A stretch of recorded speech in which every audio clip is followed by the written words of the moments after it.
As well as producing cranks, conrods, pistons and oil pumps to help RB engines make big power, Nitto Performance Engineering has also developed solutions for many other small issues the RB engine encounters as power goes up. As well as a stronger cam belt sprocket, Nitto has developed washers and woodruff keys to help with the balancer coming loose under big power. We caught up with Jim to find out more. All our crankshafts, we swear by the two-key system.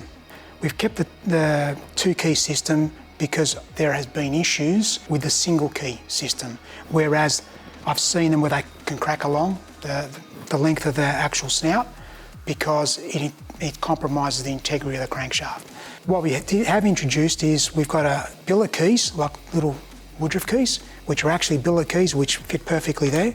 And we've introduced two washers which allow us to run a much stronger material than the OEM style washer, which is like a little tin plate type washer. Now you're going to ask me, why did we develop these? So in the early days when we were starting to make a half decent horsepower, so we were making it 12, 13, 1400 horsepower, we would start to see issues with the front balancer coming loose. We had to sit down and nut out why.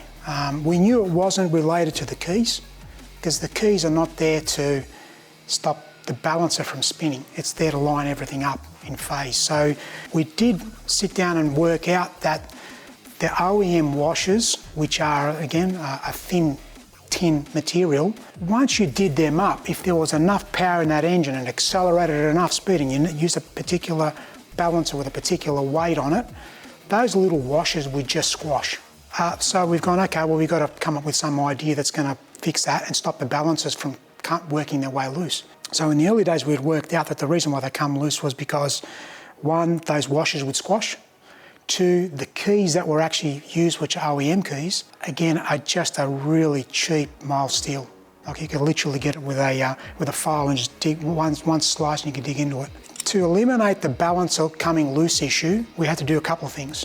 We had to come up with a set of the billet keys, and then we also came up with the washers, which are basically, they're actually a guide for the belt.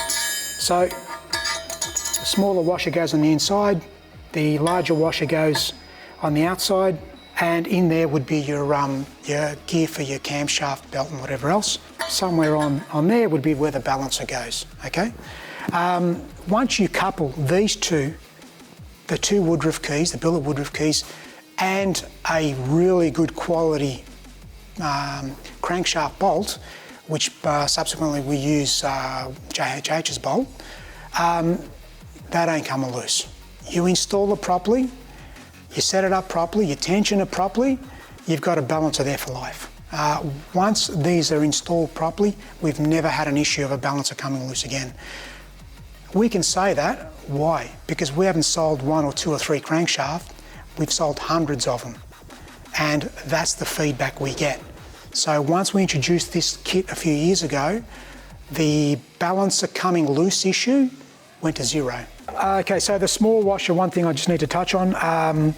If you have a look here, is one of the things that we eliminate on the smaller washer, which is going to cop a lot of punishment where it's located, is we remove the little square cutout that we have for the keyways. Now you might ask why we do that. So you can see that there's no cutout on that one and there's a cutout on that one there. The reason we do that is because this washer is going to cop more punishment than the outer washer because it's stacked up with the balancer and the actual gear itself. So what we found is by eliminating the cutout, we also strengthen the integrity of this washer as well. So there's no cut for it to try and squash into, so to speak. There's less surface area to grab on here than what there is on this one. So there's a much wide, like that balancer goes and fills that whole gap up, whereas the gear only touches on that small area. So by eliminating the cutout, we're able to make sure we've got 360 degrees of contact area, not 345 degrees or something. If you put the cutout in there, you'd have less contact area. Something small, but it's just a little bit of that extra touch of, like making sure everything's 110% right.